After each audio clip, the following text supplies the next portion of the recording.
422 is the SMS line, and the hashtag is NEWSNIGHT, and that's the discussion we'll be having immediately after this break. Joining me live in studio will be Janet Muthoni-Ouko, former CEC Education, Nairobi, together with Wilson Sosion, you can see him there, Secretary General, NAT, and Zach Kinuthia, Education CAS. What questions might you have for them? Please let me know, and we will delve deep into that discussion immediately after this short break. You're watching NEWSNIGHT. Stay with us. We'll be right back.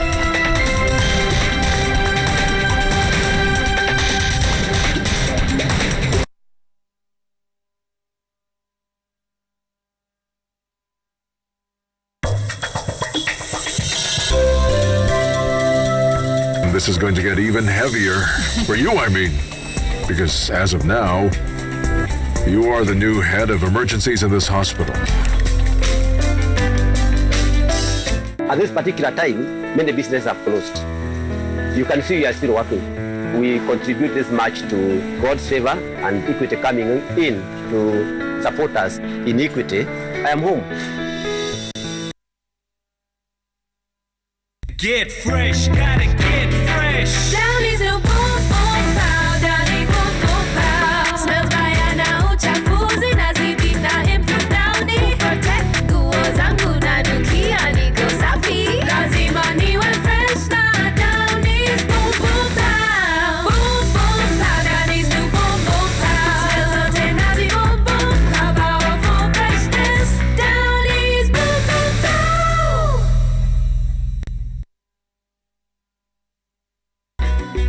Wake up to a fresh episode of Maria every day. Dial *544*25# and watch Maria ahead of everybody else. I have to admit, I didn't like Sukuma Wiki when I was growing up, but now I've created a way to make Sukuma Wiki tastier and meatier. I simply add 2 Royco beef cubes, and the end result is a rich, meaty flavor. And today, I have brought along my harshest food critics for a taste test. My kids.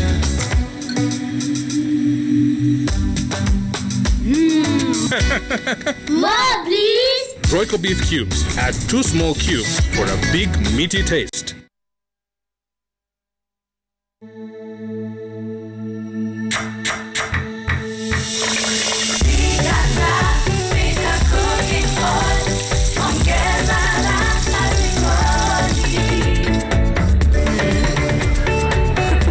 Tangu nianze kutumia Pika cooking oil, hata kabla sijaandaa chakula, kila mtu ataka kuonja. Nikuongeze zingine. When I'm on nights, a restless tissue makes my days worthless. I need to recharge energy. Get a full night's sleep with Always Ultra. For stacks of tissue and no competition. For its long-lasting protection. Long days, I'm fearless. Here comes the boss lady. Multitasking flawless. My kids will get the best. I'm a boss lady. Always starts now with 50 shillings. Stay happy always.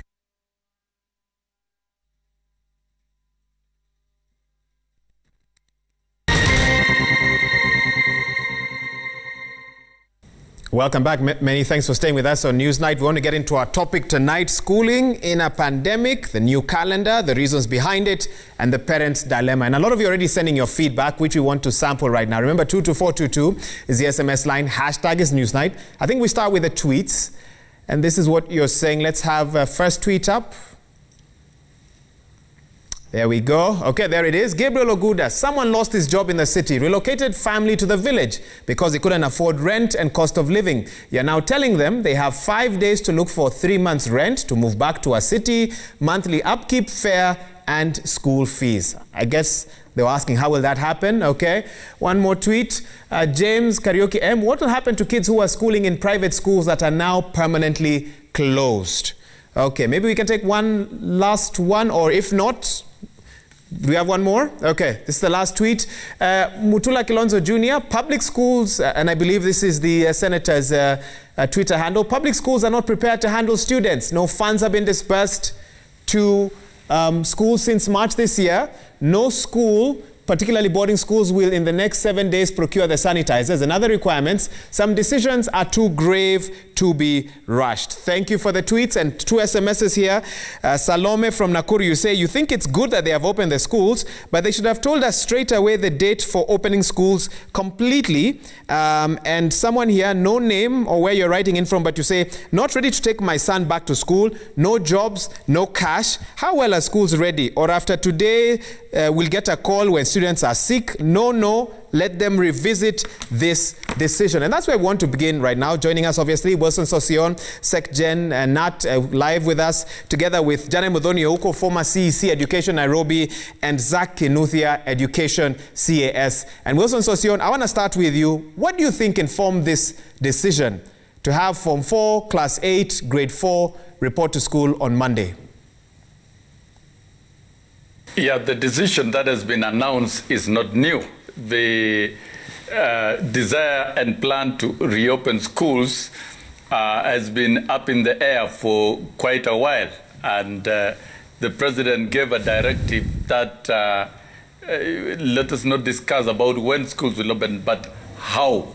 And there must be sufficient evidence that schools are prepared, because then indeed teachers and learners must be safe when schools resume. And if you look at the trend of the disease and the guidelines from the Ministry of Health and World Health Organization, is that the curve must flatten before countries can reopen schools. That is a general advisory within the context of any country. And the data that has been obtained in this country for quite a while is that the positivity rate has been less than 5%, and community infection going down, and general indicators that the curve has generally flattened. And that is exactly what has informed the information from the medical experts who actually gave a green light that yes, schools can reopen. And as a union, we did check with our medical team, we checked with the Kenya Medical Practitioners and Dentists Union and University Academic Staff Team, and counter-checked with what the Ministry of Health was advising. And the COVID-19 team was actually rightly advised that we can then reopen schools, but then by preparing schools first to be ready. And that is why everything has been devolved. All the preparations are devolved to schools, so that schools can put in place the necessary measures in readiness for reopening. And the first step was to have teachers in schools. These are the frontline officers who will be implementing all these protocols and programs and customizing the guidelines to the school level, and developing and putting in place a COVID-19 team. Children have been out for 7 months. It has not been easy. And globally and within the continent of Africa, we have agreed as unions that children are safer in schools. And actually schools should reopen. I think I've given if you look across the continent, that is precisely what is happening. I think I've given you sufficient time for your opening statement. And yes, you seem quite optimistic about this announcement, but not everyone shares the same opinion. Janet Muthoni-Ouko, who's live with us as well. Janet, do you have some questions about what this move means at this time, Janet? We welcome the decision to open schools because it is long overdue. I remember I've really done a lot of advocacy, asking government, why are you not opening? All other countries are open.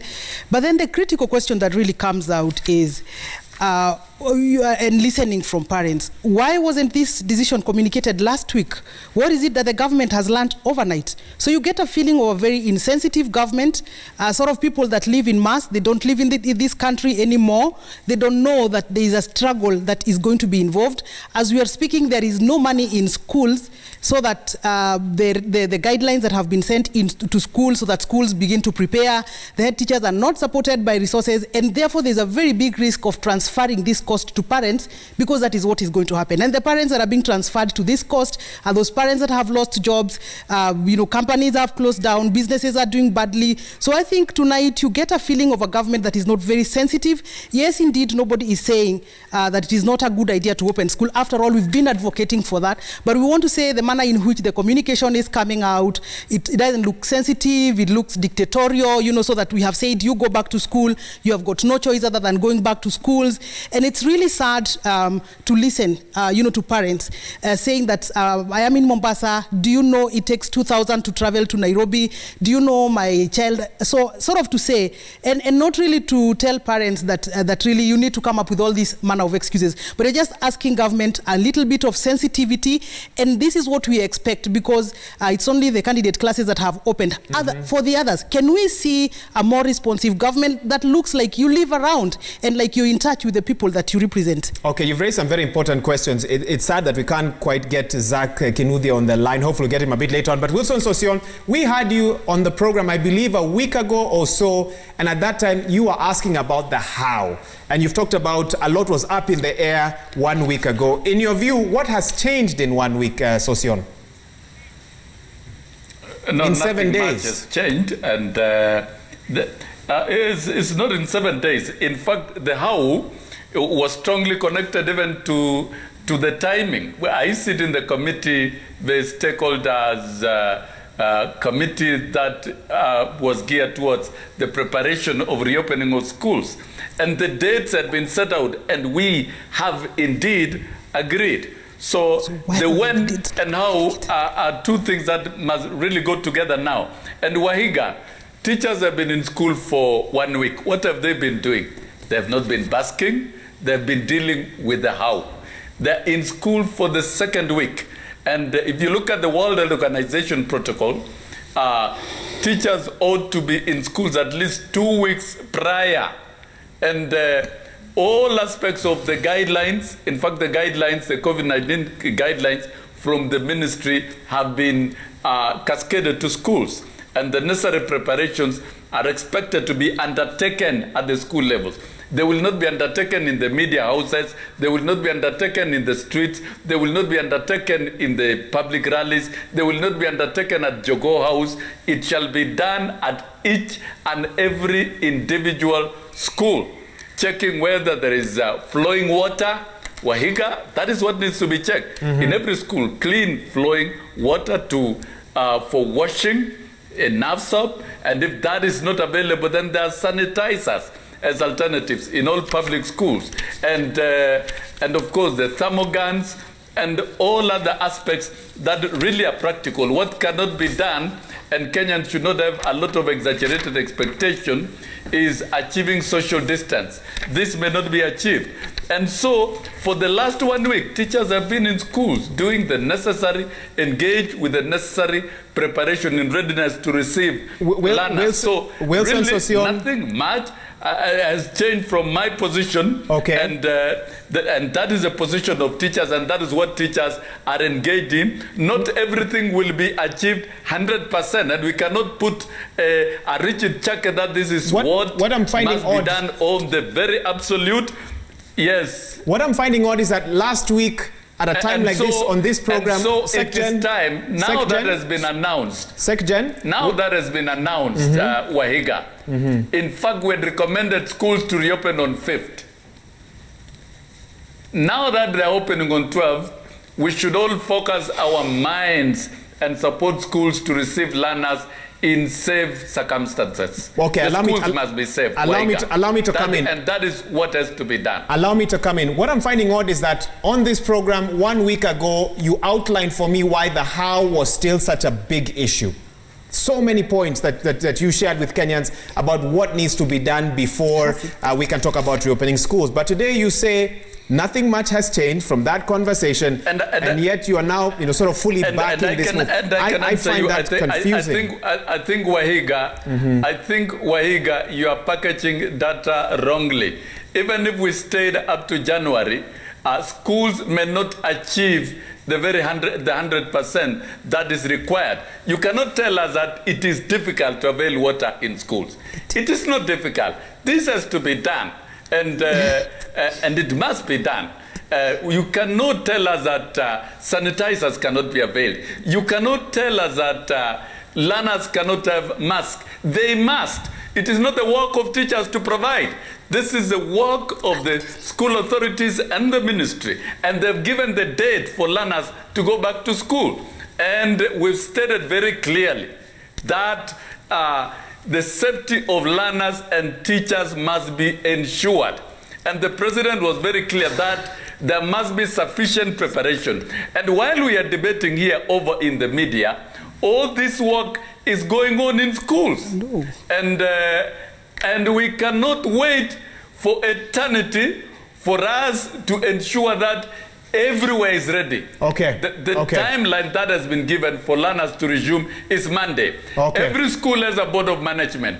And that board of management shall take responsibility to ensure that every school is prepared. All right. And once the minister makes a pronouncement of when schools will reopen, then everything shall have to be put in place. Okay. Wahiga, for your information, we recommended that every school must be assessed before reopening, and that assessment has been done. So sometimes when we argue out of context, we must connect what we talked about last week and what we are doing this week, and even as we move closer to Monday. And on Monday, when schools will resume, we should be able to check what is happening all over the country. Some schools shall not have met everything by Monday, and that is why not all learners are reporting on Monday. It's grade 4, it is class 8, and Form 4. Okay. So that schools can check the necessary infrastructure, whether it is sufficient, and where there are gaps, they will be fixed before all the other learners are allowed to come back. Let us not create an elephant and complication in this matter. Let us focus our minds and encourage the boards and the ministry and government to adequately prepare to ensure that teachers are safe and learners are safe. I'm going to when have to cut they resume. Okay, thank you so much. And it's not about creating an elephant in this matter. It's about addressing the concerns of many Kenyans watching this program tonight. I think we have Zach back on the line, but I want to give Janet a minute to respond so that Zach can then sort of catch up with where we are in the conversation. Janet? The controversy here is not whether it is right or wrong to open school. I have not had any parents complaining about and saying that schools really should not open. That is not the matter.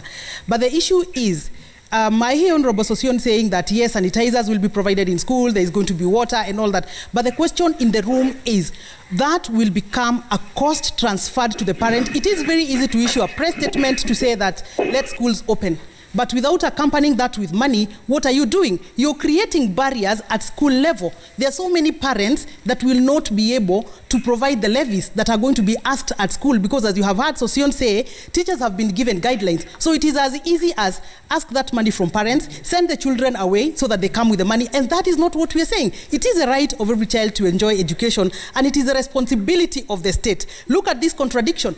That there was a break of 7 months, yet the money, 30% of the money that is supposed to be for second term, is not in school yet. Can somebody tell us why hasn't money been sent to schools, and why did we make a pronunciation to open the schools when we ourselves as government are not ready with the resources that is required to prepare this kind of environment? And that is what we are asking government to do. It is not a matter of whether it is right or wrong to open the school. And two, what we are saying is that it is the responsibility of government to cushion students, because today when you look at that guidelines, it is saying that it is every school must. So how sure is the minister that parents are going to meet this cost? Can the minister take responsibility? He could only be able to do that if he has provided all the requisite, facilities that are needed. And really, what does it take a government to provide masks to children? What does it take a government? Sosioni is saying that there is water in schools. I want him to quote for me one public primary school that has got water in this Nairobi. Don't go to Turkana. Tell me about Nairobi. Because why? Because the water was disconnected. Schools have not been having money since March, and that is the reality. And when we come here, can we represent the correct position so that we're able to help, the Ministry of Education really take the correct steps to helping our children? You've spoken about helping the Ministry of Education. We have a representative here, Zach Kinuthia, Chief Administrative Secretary Ministry and the Ministry of Education. Zach, I don't know where you came in, what part of this you've caught, but you can understand the concerns of parents tonight. I'm getting SMSs. Some are saying, can your guests feel the pain of parents tonight who are not ready for such costs or expenses at a time like this? And also the concern about public health with a pandemic where some say we flattened the curve, but the health experts still say not yet. Zach, help us understand the thinking behind this move. Thank you very much. First of all, I want to confirm whether you can hear me right, Wahiga. I can hear you. Go ahead, and I believe our viewers can.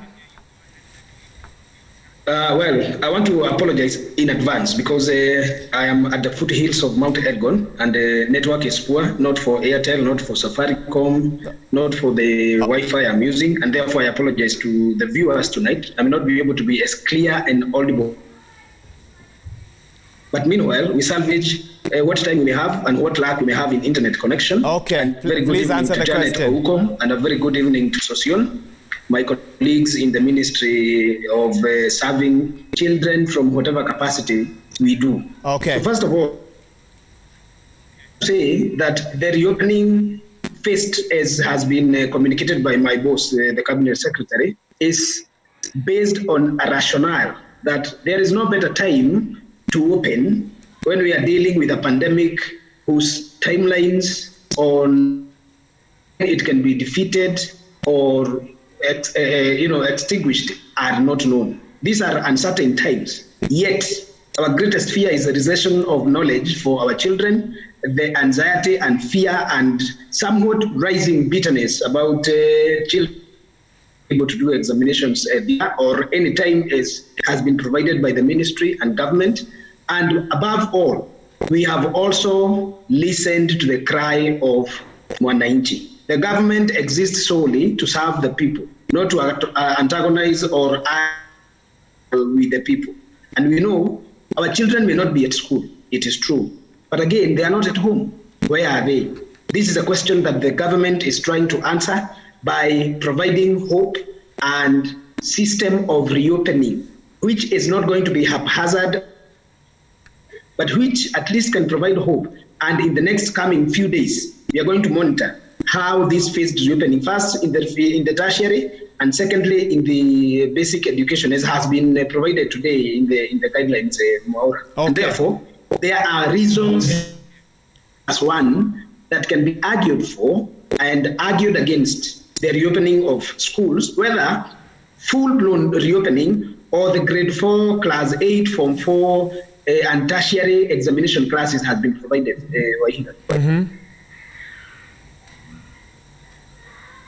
Okay. You finished your opening statement there. Let me also take Wilson Sosion because some direct questions were being posed to him.